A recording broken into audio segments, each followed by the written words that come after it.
Hey, weirdos, I'm Ash. I'm Elena. What's up? And it's Morbid.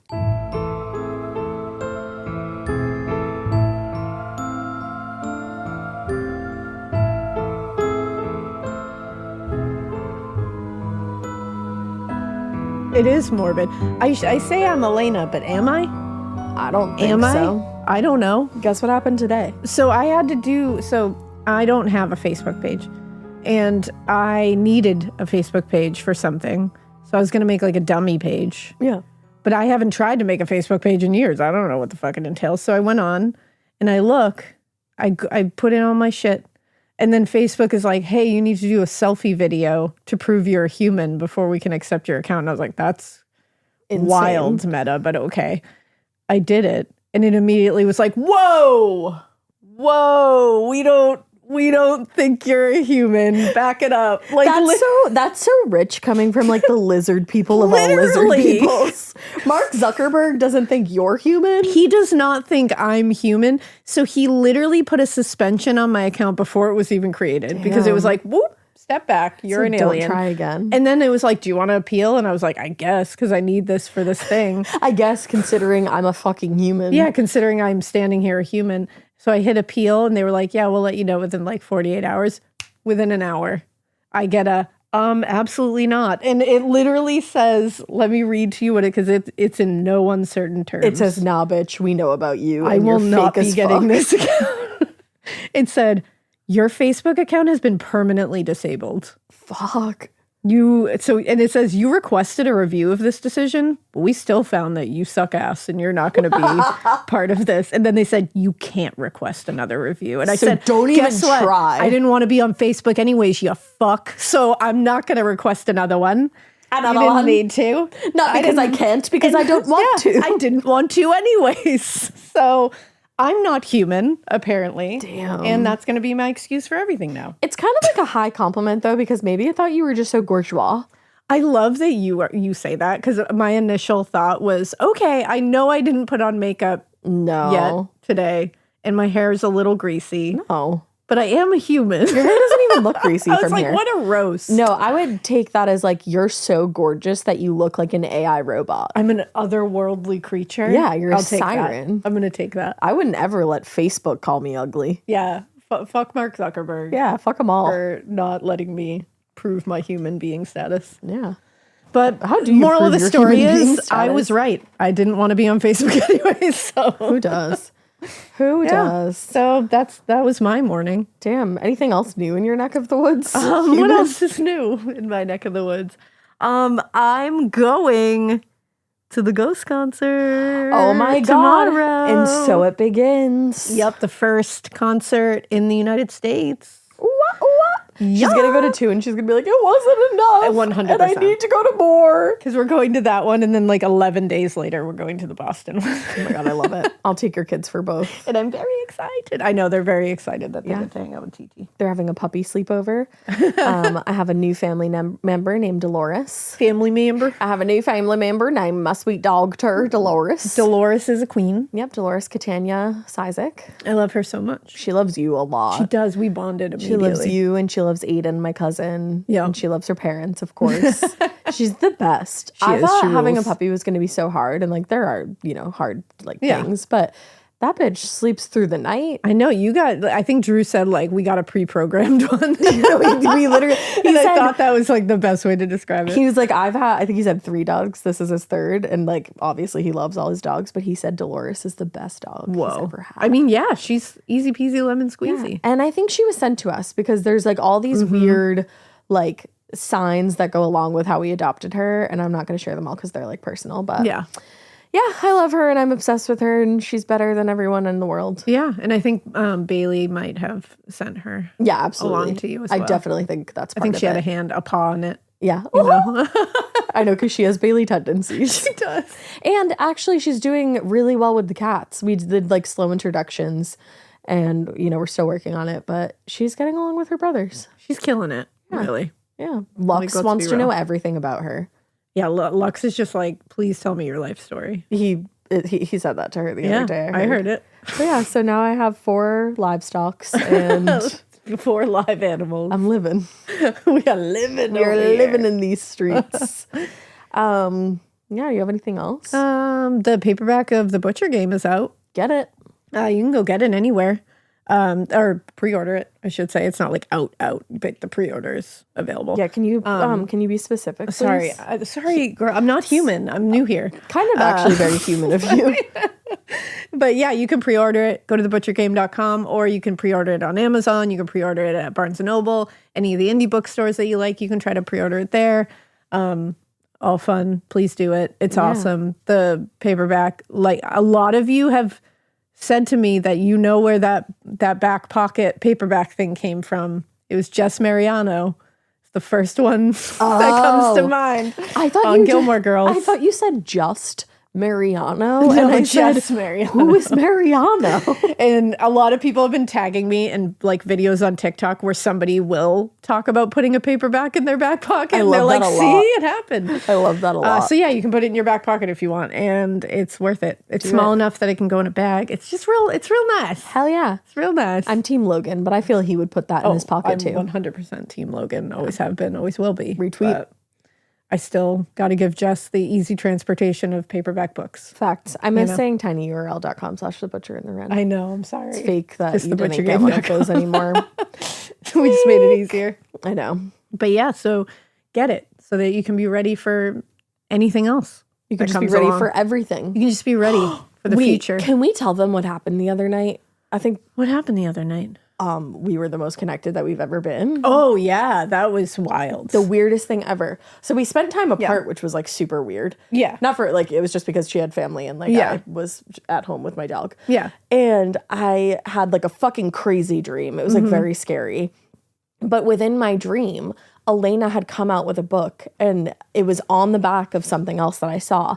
And I was like squinting, trying to see the title. And all I could see, first of all, before I got to the title, the cover of it was Elena, like she looked like a medium, like at she a looked seance table. Yeah, at a seance table, and your arms were just like spread wide, like come to the seance table, let me read your future. Which is obviously the cover of whatever book I write next. I know, sorry to spoil it. Yeah, you spoiled it. I was like, what the fuck? Thanks a lot. Even in my dream, I was like, that's not my sister. But then I was squinting, and the title, all I could see that it started with was. So I texted her to like tell her even more about the dream. And right before this, before we talked, that same day, I had a conversation in the car with John where I was talking about what I would want to name a book that may or may not come out in the future. And it was a book that was going to be one word as a title. And that's what happened in my dream. Begin with. Yeah. And it's way too fucking weird. Because I have never discussed this title with anyone. I have never said anything. She had not said this to me at all. And in the dream, it was like one word. Yeah. And I couldn't see the full word. All I could see so clearly was an. When she told me this, I was like, this is so fucking weird because I just talked to John about this. And then there was a few other weird things like that happened last week. Ones. But yeah. So, no spoilers here. We bleeped over that. But hell yeah. Crazy. Yeah. Weird. It's all I could see. I know. It's so crazy. Yeah. It's like you knew. I know. I do. I know all. Like you knew. Well, I think that's all our bid nasty. Yeah. For right now. I have a very sad case for us today.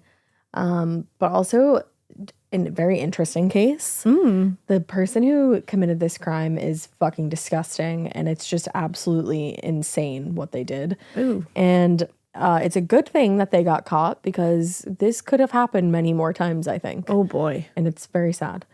So we're going to be talking today about the murder of Stephanie Scott. Stephanie Scott was born on October 14th, 1985 in Canowindra, New South Wales. She was the fourth of 5 children born to Robert and Marilyn Scott. In the Scott family, she was said to be the most thoughtful of the children, which also included her 2 brothers, Gordon and Stuart, and her sisters, Robin and Kim. Her sister Kim said that Stephanie was always thinking of others and noted all the small things that she would do to make other people smile. Like she'd send them a text after midnight on their birthday, like just to be the first one. Or she'd randomly share pictures of things that made them happy, just to brighten someone's day. It was probably that thoughtful, caring side of Stephanie's personality that made her want to become a teacher to enrich the lives of young people in the first place. Her father also was a teacher, so I'm sure he inspired her path too. And after graduating from high school, she applied for and was accepted into the teaching program at Charles Sturt University in Wagga Wagga, New South Wales. I said that with a ridiculous accent. But this was one of the nation's more competitive teaching programs. So this was a big deal that she got into this. Okay. She was so excited to be setting off on her own, pursuing her own dream of becoming a teacher. But at the same time, she was also very anxious because she was leaving behind her boyfriend of several years, Aaron Woolley. Stephanie and Aaron had actually met in high school where he was a star athlete, but they didn't really get to know one another until they started working together at a local grocery store. Mm-hmm. So now faced with the option of breaking up or trying to navigate long distance, they decided on the latter, and they weren't going to let the 3-hour drive between Canoindra and Wagga Wagga stop them from being together. Okay. You always hear people say that high school romances aren't going to last, and just like, when long distance enters the chat, it's going to get even harder. Yeah. Blah, blah, blah. But Stephanie and Aaron really proved themselves to be the exception. They stayed together, and to everybody around them, they actually made it look pretty easy. According to author Monique Patterson, and we'll link her book in the show notes, Stephanie and Aaron, quote, spoke often and never complained about the long 3-hour drive to see each other. So within a month or two of her first semester, Stephanie's warm and very outgoing personality had won her countless new friends, and especially after she joined the women's football team, the Tolland Wolves, which, if you're listening in America, that's soccer. Her coach, years later, still said that Stephanie lit up a room when she walked into it. He was Stephanie's coach for 3 seasons, and he said Stephanie was always the kind of player who gave her heart and soul on the field and always finished with a smile, win or lose. Oh, like just a good sport. Yeah. Her teammates also shared the coach's perspective. A friend, Ruby Scanlon, said she was just beautiful. Everyone loved her. In fact, Stephanie was so beloved by her teammates and even members on other teams too, that in the years after her unfortunate death, the football clubs in the Wagga Wagga area created Scotty Day after her last name. And on that day, it's a remembrance of her. Julie McLean, the assistant coach and team captain of the Riverina Lions AFL women's team, told ABC News, "We forged great friendships and have many great memories of her at our club. We wanted to make something positive rather than a sad day, so we wanted to honor her." Oh, that's really nice that they did that, though. It is. And especially creating it, like, in a positive way. Yeah, and it says a lot about what she meant to them. And the fact that, like, not only her own team got together and did that, but members on other teams as well get together. That tells you who she was. That's huge. So she had a great experience, obviously, at Charles Sturt University. But after graduation, Stephanie was really excited to go home and put that long-distance aspect of her relationship with Aaron behind them. Yeah. That enthusiasm dwindled a bit when not long after completing her studies, she actually got offered a position teaching English and drama at Leeton High School, which was a 3-hour drive from her family and Aaron. Ugh. Again. But this time, Aaron said, "You know what? I'm going to move with you to Leeton. Like, we'll do this together this time because we're both way too excited to let this go." So he found a job there at the local meatpacking plant.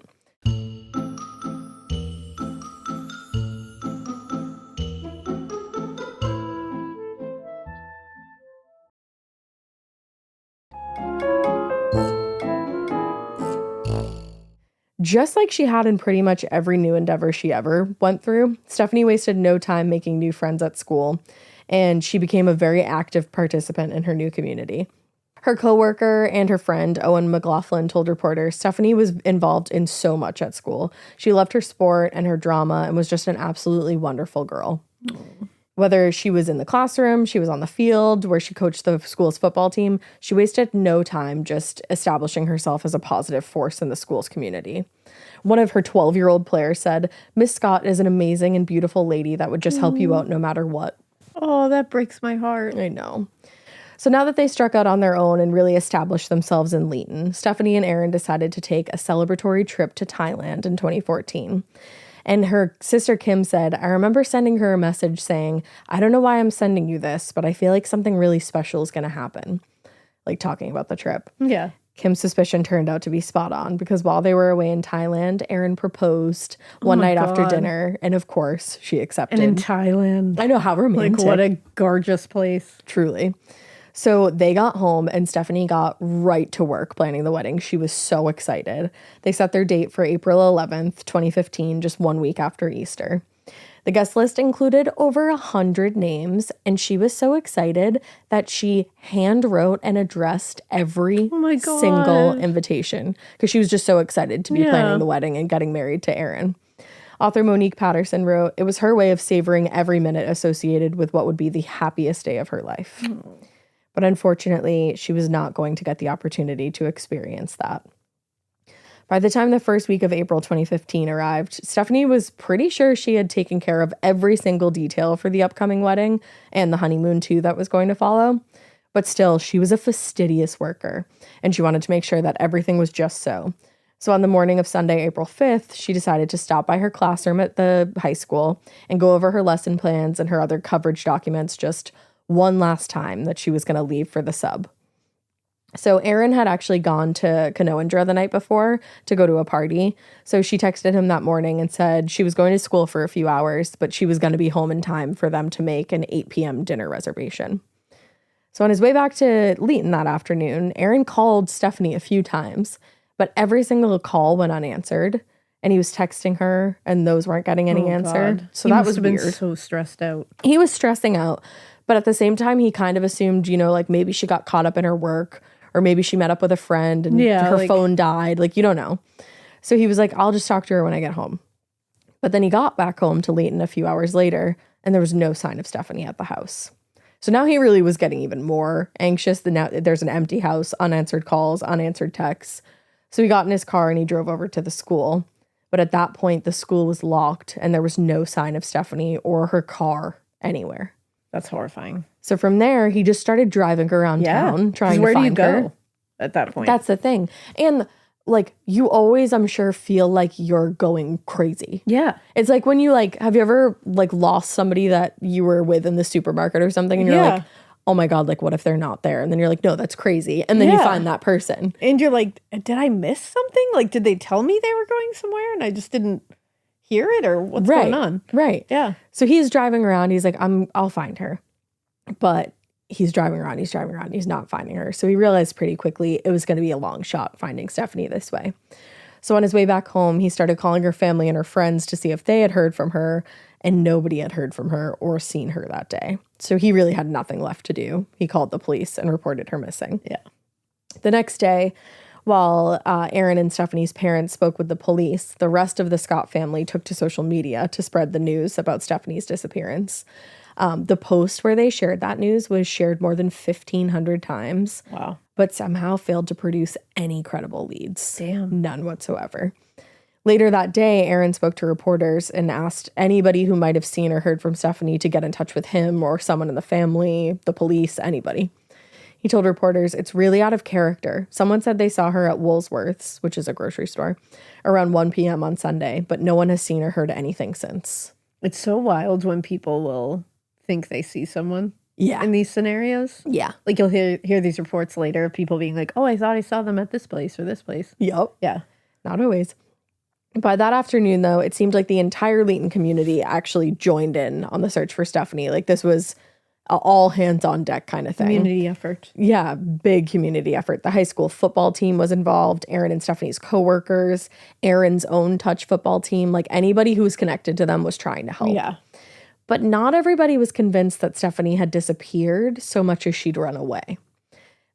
Obviously, it wouldn't be the first time a bride-to-be would run away because of cold feet or stress or, maybe they feared that they were going to make some kind of mistake by getting married. But Aaron was like, no, she didn't run away. We're 1 week out from our wedding and she's very much looking forward to it. Well, that's it. All accounts was that she was unbelievably excited for There was not one person who said otherwise. Who said oh, she seemed like she was a little... No. It seemed like she was psyched. She was super psyched. And he said, I've been with her for 5 years. Her disappearance is out of the blue. It's out of character for her. Yeah, and he knows. And he does. And her family knew too. Mm-hmm.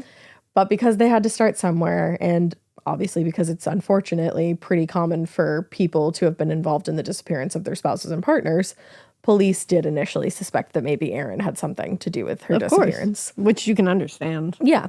Luckily, they actually were able to rule him out pretty quickly. Yeah. But there was still a segment of the public that remained skeptical of his story. And, armchair detectives, the whole nine. Well, and you could have every shred of proof, and there's certain people that just don't want to hear it. Exactly. They want their own opinion to be right. Yep. So looking back on some early suspicions of his own, actually, local journalist Steve Mudd said, "It was school holidays, she had a wedding later that week, and being a bit of a cynic, I wondered if maybe she was just taking a little time for herself. There was chatter about it in the newsroom, but when the family really came out as concerned and the hours dragged on, it became more and more clear that something sinister had occurred here." The shift in the press toward taking the story more seriously seemed to come on the third day without any word from Stephanie. And that was when her parents really started to express a deep concern that somebody had done something to prevent her from coming home. Her mother, Marilyn, told the press, "It's the worst thing I've ever been through. I think today, if we don't find her today, you can't let yourself think about it, but you do. It's cold and we're running out of days." Oh my God, and her poor mother. I can't imagine. I can't fathom this. No, and just the days are turning, like the hours are turning into days. It's like, and having to start coming to this realization that like there's a real possibility you're not going to find her, or that you are, and it's going to be the worst case scenario. I truly cannot imagine. But Marilyn Scott also addressed the occasional suggestions that her daughter had run off to avoid her own wedding. She said everything was pointing toward the wedding and that Stephanie could not have been more excited. Yeah. Her sister Robin also echoed her mother's sentiment and said, "I spoke to her on Saturday night and she was over the moon. She was so excited. She had been to Griffith that day shopping and getting ready for her honeymoon." Yeah. So it's like, this doesn't make sense. No. So by the afternoon of April 8th, those hopeful of finding Stephanie safe were dealt a major blow that would quickly break the case wide open. The friend who had told investigators that they saw Stephanie at the grocery store on Sunday afternoon, the day she went missing, changed their story when they realized that they had the wrong day, and it was actually most likely the day before, Saturday, that they had seen her. Oh, come on. So that meant that the last time anyone had seen Stephanie was at Leeton High School. But the biggest break in the case came a few hours later when investigators announced that they had arrested Leeton High School janitor Vincent Stanford in connection with Stephanie's disappearance, which seemed abrupt to everybody. Yeah. And the news of Stanford's arrest was accompanied by the grim news that police had also found Stephanie's car earlier that day. Ugh. And it was being treated as one of two crime scenes. Oh, no. The other one being a, quote, residential property in Leeton. Superintendent Michael Rowan told the press, "I can say her vehicle has been located. It was located at a property at Wamoon earlier today and is presently being secured as a crime scene and will be processed during the day." The next morning, April 9th, 24-year-old Vincent Stanford was formally charged with the murder of Stephanie Scott. Investigators at this point actually still hadn't found her body yet, but they initially started looking into Vincent after finding some holes in his alibi. And when they were able to search his property, investigators found a, quote, number of items linked to Miss Scott's death, including a cell phone evidence that contained what they said was photographic evidence. Oh. Where they discovered photos of what appeared to be a burnt body. Yeah. Oh, this is awful. Yeah. So while investigators interviewed Vincent at the Leeton Police Station, a second set of detectives used a helicopter to locate Stephanie's car, a red Mazda, which they ended up finding in an abandoned wheat field about 5 miles outside of Leeton. Inside the car, they found bloodstains and additional evidence that 100% suggested foul play. The arrest of Vincent Stanford came as a surprise to Stephanie's friends and family, mostly because as far as anybody could tell, he was a complete stranger to her. Like, she did not have any connection to this man other than the fact that they worked at the same school. Oh, that's scary. Yeah. He had only moved to the area with his mother and his brother just 1 year earlier. And the weirdest thing was that neighbors actually reported this family to be a very polite one. They said they were I hate that. super polite, kept to themselves, but were pretty normal. One neighbor said they would always say hello in the street, just like everyone does when you live in a tiny town like ours. And another neighbor went as far as describing them as beautiful people. I literally hate that. Yeah. Because I hate the fact that you can sit there and go, wow, I said hi to them every day and they said hi to me. And it just goes to they show were lovely. When something like this happens, it could be anyone. Yeah, you can't tell. No, like not you at all. can't be like, oh, I bet that person's a serial killer. Because 9 times out of 10, you're going to be wrong. You look this guy up. He looks like a pretty normal guy. Yeah. Like if that was my neighbor, I'd be like, oh, hey, like what's up? He has a face that you want to punch so hard. He would go flying into the sun. Yeah, knowing what you know about him now. Knowing what you know about him now. But if you didn't know, he would just be a random guy on the street. You'd probably just be like, hey. Yeah, you would just be a very normal dude. You'd have normal interactions. Like, I wouldn't cross the street if I saw him coming or anything like that, you know? Yeah. So after the announcement that Stephanie might have been abducted by someone who worked at the school, Leeton High School officials were quick to distance themselves. And they explained that the school's janitorial staff were contracted through an outside agency. So, like, we didn't do it. They said, you can talk to that outside agency. And that agency was Colin Joss and Company. When Colin Joss was contacted for comment, the manager for the company did confirm that Vincent Stanford had been employed with the company since 2014 and had actually, quote, undergone standard criminal checks before he was employed. That's even scarier. Even scarier. The manager also confirmed that he actually wasn't supposed to be scheduled to work at the school that day, but they weren't able to confirm if he had keys to the school or not. Ooh. Which, like, you should know who has keys to a high school. To a school? Yeah. Yeah. Everybody's worst fears, though, were confirmed a few days later on April 10th when the burnt body of a woman was discovered in Cocopera National Park, about 40 miles away from Leeton. Superintendent Rowan said, the investigation is ongoing, but in terms of our searching and things like that, we certainly believe the remains are those of Stephanie. Oh, that's awful. He told reporters that they focused their investigation on that area after somebody reported seeing a man throwing something into an irrigation ditch on that Monday evening. In that area, investigators also found an iPad belonging to Leeton High School in the irrigation ditch, and that was not far from the burnt remains. But basically, that confirmed the body to be Stephanie at that point, and then they could do forensic testing. That is horrifying. Yeah. Now, after his arrest for Stephanie's murder, Vincent Stanford was held without bail in a jail cell in Leeton, where investigators were just trying to piece together what happened on that Easter Sunday at Leeton High School. Because it's Easter Sunday. Damn. She's planning this wedding. She's 1 week out from the wedding. And just popping in there to make sure everything's taken care of. That's the thing, making sure her students are going to have what they need while she's gone, that the sub has everything they need. Just being a good colleague, a good teacher. Yeah, just being a good fucking person. Yeah. So Vincent started working at the school in early March of 2015 in what was supposed to be a temporary position that would have ended a few weeks after his start in March. Fuck. But for some reason, his contract was extended. Per his contract, he was authorized to do his cleaning before and after school hours, specifically from 3:30 a.m. to 8:30 a.m. and 3 p.m. to 6 p.m. And he was not authorized to be on the property during weekends. Oh, shit. So he never should have been there. He wasn't supposed to be there. No. Despite that, there were times where he, quote, was witnessed entering and leaving the girls' toilets during school hours, which, given his role in the school, didn't raise red flags because he's a janitor until after his arrest.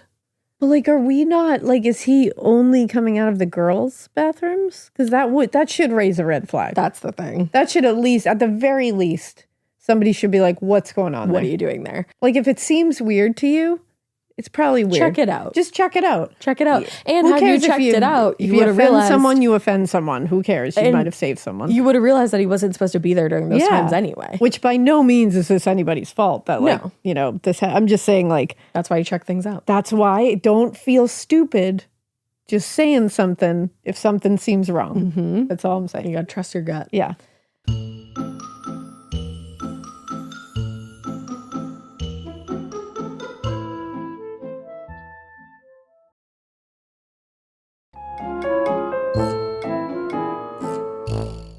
But once the mistaken grocery store sighting had been corrected as having occurred the day before Stephanie disappeared, investigators shifted their focus to the school where she had last been seen. And working their way through a list of people who would have come into contact with her throughout that day, detectives ended up paying a visit to the home Vincent shared with his mother and his brother under the guise of just making standard inquiries. He told investigators that he had definitely been at the school that day, but he did not see Stephanie while he was there. So they're like, okay, like, thank you for your time. They start leaving the house. And suddenly he called after them. And they said with an odd smirk on his face, he told them, good luck finding her. Oh, fuck this guy. Yeah. Fuck this. That right there would have been, I'd be like, wow, so my entire life's mission is to make sure that you never see the light of day again. Pretty much. Like, that would have sealed it for me. That's pretty much what happened. Good. Whoever these investigators were that were there that day, something about the way he said that and the way his face looked, their spidey senses started tingling. Because that's not him. There's a very specific wording there. Yeah. It's not, I hope you find her. Good luck. Or wishing you the best. It's good luck finding her. Like, I hit her far enough that you won't find her. Exactly. Like, good luck. Exactly. That's a taunt. That's exactly what that is. It's a taunt. Fuck. Yeah. And under the circumstances, his comment seemed pretty fucking inappropriate. Yeah. And said in a way that suggested he knew more, but wasn't planning to ever tell. He's saying good luck, guys. And a quick follow-up on his statement to them revealed several quote-unquote glaring inconsistencies in his story, including, among other things, the fact that he wasn't authorized to be on school property that day. They ended up why finding the fuck that out. were you there? As far as anybody could tell, by putting himself at the school on the day and time that Stephanie went missing, he jumped to the top of the list of people who were most likely to have seen her last. Of course. So later that day, a strike force led by Detective Inspector Tim Clark and composed of detectives and uniformed officers went back to his house that same day to interview him further. He wasn't at home when they arrived, but his mother was, and she voluntarily allowed them in the house, and she gave her written consent allowing them to search the premises. Good. Queen shit. Yeah. Queen shit. Because there are so many people that wouldn't do that. Who would have been like, not my baby boy. But she said, you think you have something? Go ahead and check my house. Look. During a search of his bedroom, police found a set of keys matching those reported to have been in Stephanie's possession when she went missing. And that allowed them to declare the house a crime scene and gave them the power to prevent anyone from leaving the premises. The fact that this fucking loser is going back to his mom's house after doing this shit. Yep. Oh, I hate this guy. It's so messed up. He went back to his mom's house in her car. Holy shit. Because remember, her car was missing when Aaron started driving around looking for it. Not long after the house was declared a crime scene, Vincent Stanford returned home and agreed to accompany the investigators back to the Leeton Police Station. He said, sure, I'll answer some of your questions. At the same time, detectives started searching his car, and that's where they found the images of a burnt body among the cell phone pictures in his cell phone. And in the car, they found several spots of what appeared to be blood in the back seat. The fact that he took pictures of her burnt body on his cell phone? Yeah. And just wait for the comment that he has about that. Oh, Lord. When Tim Clark finally sat down to talk with Vincent, it seemed like he had an answer for everything. He said, nope, he maintained he hadn't seen Stephanie on the day she went missing. When they asked about the scratches on his face. That's always a telltale sign. He said, oh, I just walked into a branch. I was out in the woods. That's what they all say. They were like, okay, what were you doing in the woods? And I'm sure he had an answer for that. As for the photos on his phone, they had them all wrong. Those came from a website. Just a website. Just a website with a burnt body. And the keys in his room, those were his keys. Yeah. Totally. All the answers. But what wasn't quite so easy to explain away were the large number of photos on his phone of another young woman detectives believed that he had been stalking. Jesus. Yeah. So he was definitely planning to do this again. Oh, yeah. Given all the evidence, investigators were pretty sure they had their guy. And with the other photos suggesting he was still a danger to at least one young woman. Yeah. He was more than a little, they were more than a little reluctant to release him from custody. Yeah. But police had yet to discover Stephanie's body at that point that they were questioning him, or her car. While they still would be able to prove or disprove his claims at that time, at that moment, the evidence against him was pretty thin. Holy shit. Yeah. But still, Detective Clark's instinct told him Stanford was absolutely responsible for Stephanie's disappearance. So he made the bold decision right there and then to charge him with murder. Inspector Clark. Inspector Clark forever. Inspector Clark. He just... Hell yeah. He was like, my gut. I know it. My gut tells me you are the guy. I love Clark. And it turned out that his instincts were pretty fucking good. Yep. And his suspicions of Stanford were well placed. While he was in custody, Vincent made a monitored telephone call to his twin brother in Adelaide, where he made multiple incriminating statements about having given his brother some of Stephanie's belongings, including her engagement ring. Oh, that's horrifying. It's awful. Just thinking about that and thinking about her fiancé having to hear that information. I can't. I can't even imagine. Yeah. And investigators learned that the rings had been pawned for $705, But by the time they were able to track down the pawn shop, the jewelry had been melted down, so it was never able to be returned to the family.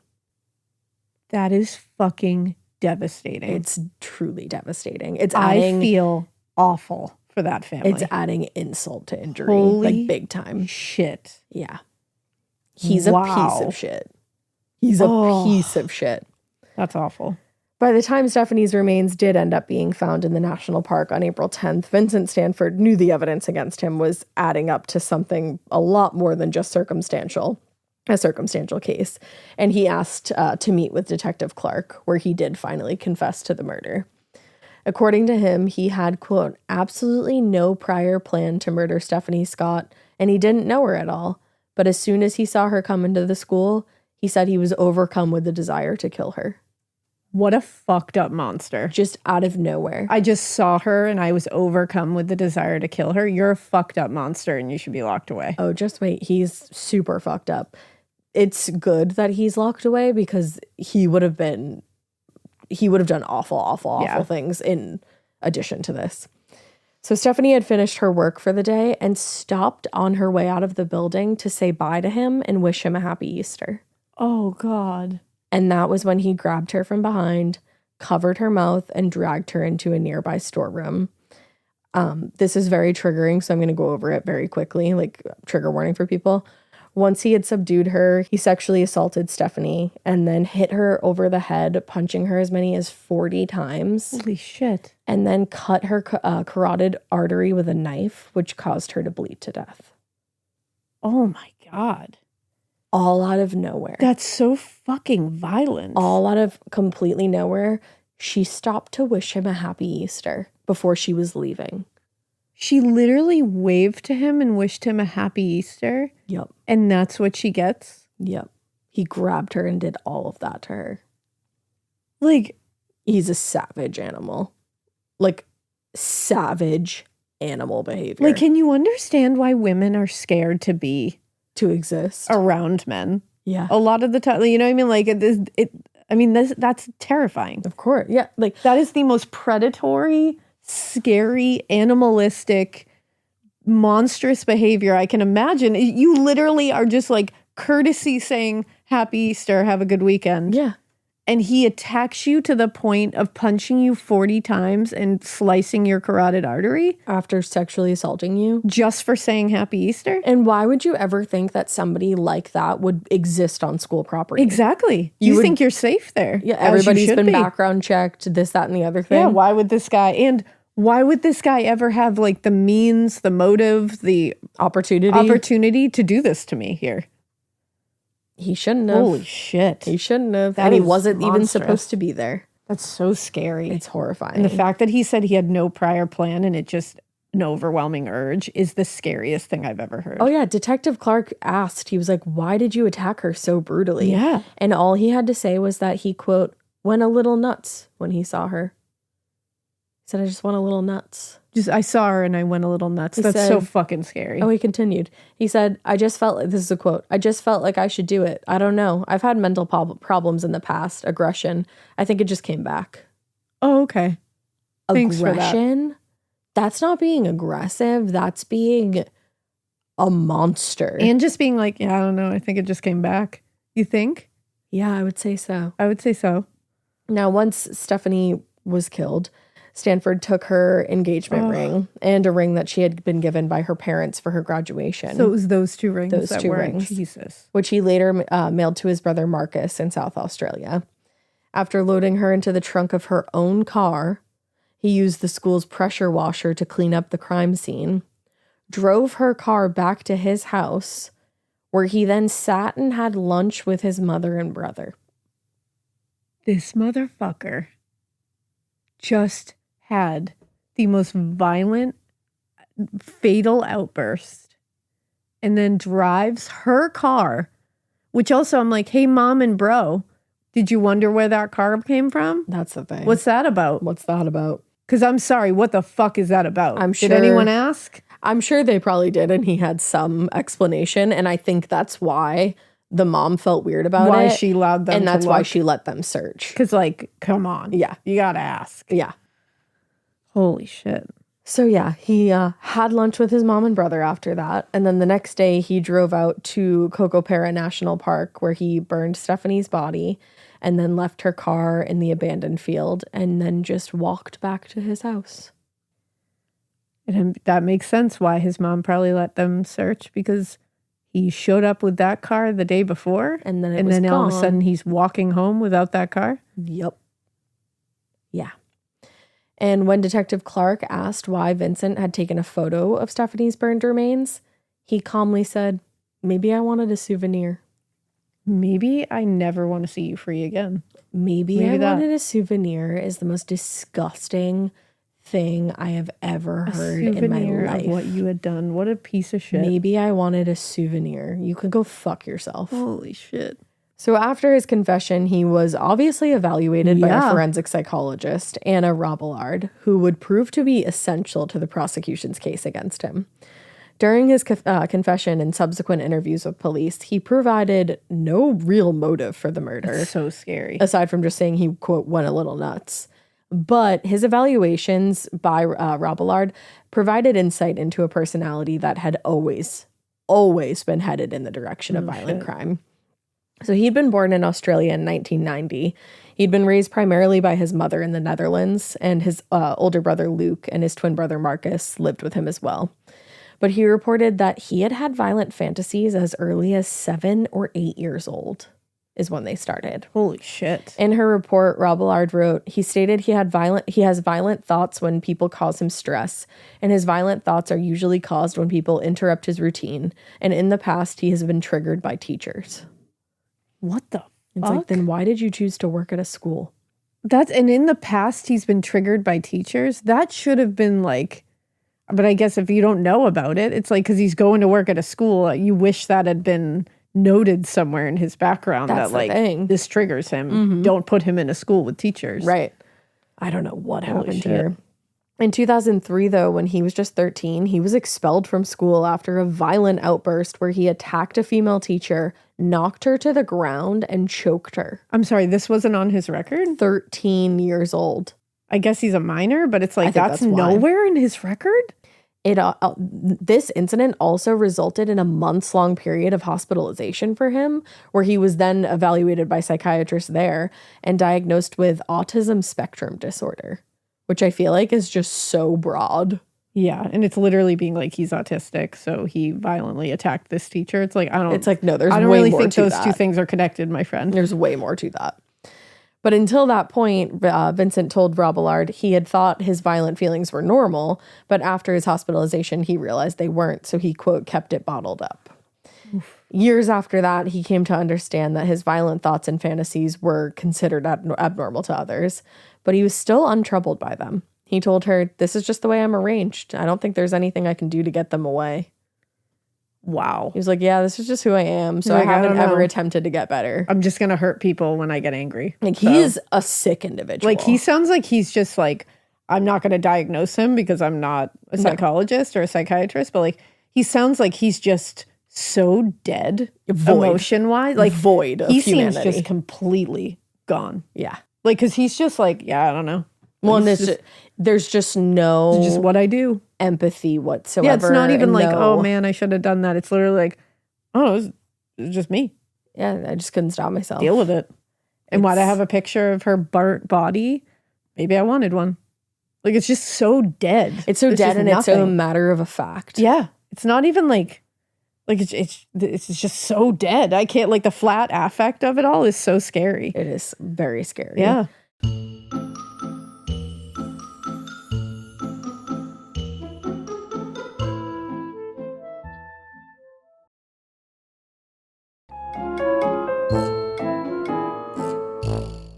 So when it came to the murder of Stephanie Scott, he was as forthcoming as he had been with detectives, but he didn't offer any straightforward explanation for the killing during his examination. And it was apparent to Robillard that he didn't feel any remorse for this murder whatsoever. And in fact, he said he hardly really remembered anything about it. He said, "This was just something I had to do. I couldn't stop myself." You could. It's like, no, you just chose not to. Definitely could have. But in his mind, or at least according to what was said, the violence was simply a means to an end for him, something to relieve like a intense tension and pressure that would build up inside of him. And then he would just relieve that by attacking somebody. Holy shit. Yeah. Robillard wrote, he stated that he does not anticipate gaining pleasure from harming others, just relief from his own urge to kill. So he gets relief from it. Not pleasure. Pleasure, relief. So he's not like a sexual sadist per se, I guess?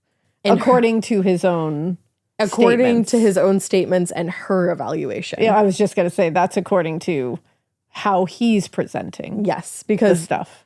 Because to me, I immediately was like, well, he's a sexual sadist. Well, he did sexually assault her. Exactly. So he obviously did, I hate saying this, but like obviously he got some sort of pleasure from that aside from just relief. Exactly. You know? But I don't know. This is very interesting. So that's according to one psychologist. And later he claimed he did not enjoy killing Stephanie, but that the murder did stop the urge to hurt anybody else for several more months. And here's where my problem is, where he sits there and says, I didn't enjoy killing her. What's up with that picture? Yeah, why did you need a souvenir for something you didn't enjoy? Because if you didn't enjoy it, why would you want to go back to it? And he also said the murder did stop the urge to hurt anybody for several months. I'm like, yeah, you know that you can't hurt anybody because you're in police custody. Exactly. Like, obviously there are times where that happens, but exactly. Yeah. That's very easy to say then. In her summary report, Robillard concluded that Vincent Stanford had, quote, deeply entrenched structural faults in the personality construct, and that he had considerable difficulty experiencing emotions and forming bonds or social connections with others, which, yes. Yes. But in addition to that, she said he also had elevated scores on the sadistic and aggressive scale, which is a diagnostic tool used to assess a person's predisposition toward violent behaviors. Okay. Which is scary that he had very high scores on that. On the sadistic scale. Yeah. Like, holy shit. But on the contrary, despite those traits, he scored relatively low on the psychopathy scale. Interesting. Yeah. According to the report, he, quote, described having one feeling, hatred, which could be a consequence of his perception of exclusion and rejection, and the source of a generalized social animosity that may have triggered his angry, unpremeditated, and overwhelming urge to kill the victim. He only felt hatred in general. So scary. That people are possibly like, that's capable really of that. Scary that people are just walking around like that. Yeah. And that they could unleash that hatred at any moment. Yeah. So that's the first evaluation that was done. A second evaluation conducted by David Greenberg arrived at similar conclusions, but Greenberg differed somewhat when it came to Vincent's dangerousness and capacity for violence. Greenberg believed that Vincent most likely had a paraphilic disorder and did derive a sense of sexual pleasure or gratification from his violent fantasies.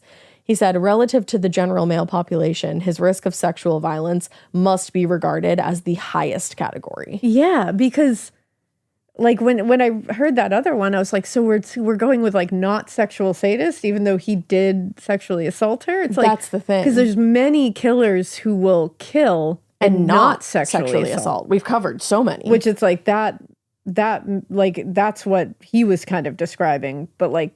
The problem there was he did. So it's like that didn't line up with what he was saying. So this makes a little more sense to me. It does. And I will say I'm sure it was probably hard to evaluate him based on the fact that like he did commit one murder and you don't have this pathology of crime scenes that you can to analyze. Yeah, because I feel like that must be a time when you can sit there and say, okay, this is clearly something he does every time, and this is, he's escalating in this way, and this is the patterns of where all this lies. And it's like right now, like you're saying, it's just one scene, one situation.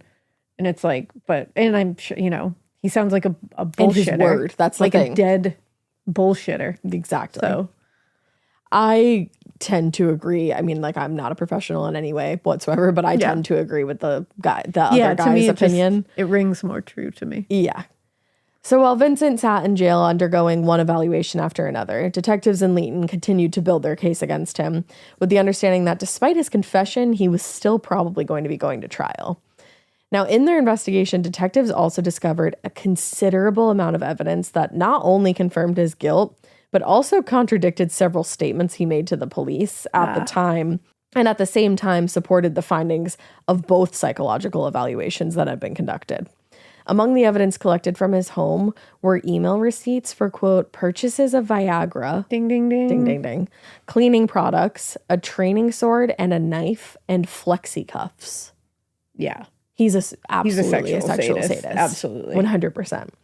Searches of his computer and internet search history were also very troubling, and another ding, ding, ding moment, because they included searches for, among other things, and this is a lot, bride rape, bride kidnapping, and other searches were conducted, quote, in relation to necrophilia and necro rape, as well as a variety of violent pornographic pictures and knives. Oh, he's 100% getting pleasure out of this. Absolutely. Bride rape? Bride rape. And she happens to be getting married? And he stole her engagement ring? Yeah. Like, come on. There's a lot to that. What a fucked up monster. Well, that's the thing. It's in my opinion, it's too coincidental that he said he just saw her that day at school. Didn't know anything about her. I think he stalked her. I also think that, especially because he was stalking someone else. He was stalking multiple other women, actually. It's clear that he was doing this. Yeah. He just didn't have pictures of her or whatever. Exactly. Yeah. Now, perhaps the most disturbing information they learned during the investigation was that prior to Stephanie's murder, Vincent had been stalking, like I just said, multiple girls and young women who, given his search history, were almost definitely intended to be future victims. Among them was a 12-year-old girl. Oh. Who is referred to as Joanne in court documents. That is not her real name. When investigators searched his computer, they found more than 1,800 images of this girl, along with a, quote, book full of details pertaining to her schedule and times when she may be home alone. Get us all in a room alone with this man. Yeah. Get us all in a room alone with him. I want to beat the shit out of him. On a page inside the book, he also had written a list of, quote, stupefying drugs, including Valium, chloroform, nitrous oxide, and Rohypnol. Yeah. So this whole story of him just being like, I don't know, I just went nuts. I had no plan for it. Go fuck yourself. No. You've been planning for this for years. Not a doubt in my mind. Get out of here. Not a doubt in my mind. This was not a momentary Because the other thing is, it's like, oh, you just randomly went to clean the school on a Sunday? No. You were following her. He was absolutely following her. They also found a quote, and this is absolutely fucking disgusting, a laminated photo of a school dance group that Joanne was a part of. He's a piece of absolute shit. Parents should have been allowed in a room with this man. 100%. Like, there are certain exceptions to the rule, and this is one of them. And this is one of them. Yeah. And I will hear nothing else. This is one of them where you look the other way. Yeah. Later, when that evidence was presented in court, he admitted he probably would have abducted and killed her if he hadn't been arrested. He was just like, I probably would have done that. Man. Get him gone. Other evidence collected indicated that he had been stalking more women, including a young woman who worked at the local supermarket and another teacher who worked alongside Stephanie. So it's like, if he's stalking another teacher who worked with Stephanie, he's absolutely stalking Stephanie. 100%. And he might have known that she was coming that day, like ahead of time. Yep, exactly. Not long after he met this teacher, he started to monitor her schedule and record her comings and goings at the school. So between the delays, time spent on the psychological evaluations, and requests from the defense for more time to prepare, blah, blah, blah, more than a year passed by the time he was supposed to be before a judge. And in that time, his twin brother had also been arrested, charged with, and pleaded guilty to being an accessory after the fact. Yeah, because what the fuck? For receiving and selling the stolen jewelry, which only strengthened the prosecution's case against Vincent himself. Hell yeah. Because now his brother's going to prison. Yep. In the months since his arrest, Vincent Stanford indicated his intent to go to trial, but given all the evidence against him, the full confession, his defense attorneys determined it was for the best that their client plead guilty. What are you doing wasting everyone's time? And they hoped maybe his cooperation would earn him a reduced sentence. I hope not. No. On July 19th, 2016, he did, in fact, plead guilty to the murder and the aggravated sexual assault of Stephanie Scott, and his sentencing hearing was scheduled for October 11th, 2016. During his sentencing hearing, his attorney argued that his client's diagnosis of an autism spectrum disorder and the fact that he cooperated with police should be taken into account. when passing the sentence. You be so for real. He very well. So for real. He very, like, two things could be true at once. He very well may be on the spectrum. Absolutely. But there is also a load of other things that are pertinent in this case that have nothing to do with that. It wasn't the autism that made him do this. It was not the autism. I can tell you that much. No. That's wild work. No. And like, frankly, how fucking dare that guy? You try to use that? Like, come on. No. Not in this case. It wasn't that making him do this. No. So Justice Robert Holm acknowledged that under normal circumstances, those things absolutely would have been considered. But he was not convinced that Stanford's diagnosis was a factor in the murder. And he told the defense team, but even if it was, the extent would be minimal. Exactly. Minimal. It just doesn't work in this circumstance. He said the calculating manner in which the offender carried out the various activities following the murder, and to some extent before, indicates he was well capable of making well-considered choices about how to best serve his own interests and achieve his objectives. Exactly. Ultimately, Justice Holm sentenced Vincent Stanford to 15 years for the aggravated sexual assault and life in prison without the possibility of parole for the murder of Stephanie Scott. According to The Guardian, there were exclaims of yes from the public gallery when the sentence was handed down. Hell yeah. If I was there, I would have been one of them. Yep. And outside the courtroom, Stephanie's mother told reporters, the past 18 months have been the most difficult and harrowing time. So much has been taken away from us. Stephanie has had everything taken away from her. Stephanie embodied all that is good about humankind. She made a tangible difference to the lives of so many people. Stephanie would want us to resume our lives. We need to be kind to ourselves and let the music and fun back in. We need to fade from public view to mourn our beautiful girl and work our way through our grief. Oh, I just want to hug her. And the day after Stanford was sentenced was to be Stephanie's 28th birthday. She was so young. So young. Her mother said, this should be her 28th birthday, the second one we celebrate without her. We'll be having a cup of tea and a mint sliced biscuit at 3, which just like breaks your heart. Damn. But it's such a good thing that he's behind bars. Yeah. But it breaks my heart that the loss of Stephanie's life is what landed him behind bars. Yeah, like it doesn't make it better. It's just so upsetting that no one knew what he was capable of before this happened. That was also very bold of him to say that he would have probably kidnapped and murdered that 12-year-old girl before going into prison forever. Yeah, that was a crazy thing pretty to bold say. move. I hope that... I hope he's seen the results of that statement. Yeah, I hope that inmates heard that. Yeah. Just cause. I hope, Just because. Just cause.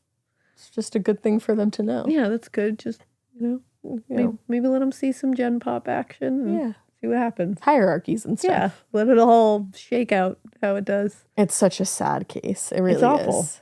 I feel so awful for her family. This family went through so much. Yeah. Terrible. It's awful. That whole community, really, because it seems like that whole community really loved her. And she was such a big part of all of them. Yeah. Mm-hmm. Like they all lost someone. She was a light in that community for sure. Oh, but it's so sad. Nice that they celebrate her in a way that they think would have made her happy. And that even her mom said, like, we have to let the music and the fun back in our lives. And because she would have wanted that. Again, that tells you exactly who she was. That people looked at it and said that her own mother sitting there being like, she would have wanted us to like party. Yeah. She would have been. Remember her in a happy way. That's the thing. She must have just been the best. Yeah. But that is the murder of Stephanie Scott by an absolute fucking disgusting piece of wet lettuce. Yeah. We're bringing that back for this one. Oh, yeah. And we appreciate you guys listening. We hope you keep listening. And we hope you keep it weird. But not so weird that you're a piece of wet lettuce. Yeah, fuck you, Vincent. Fuck you, Vincent.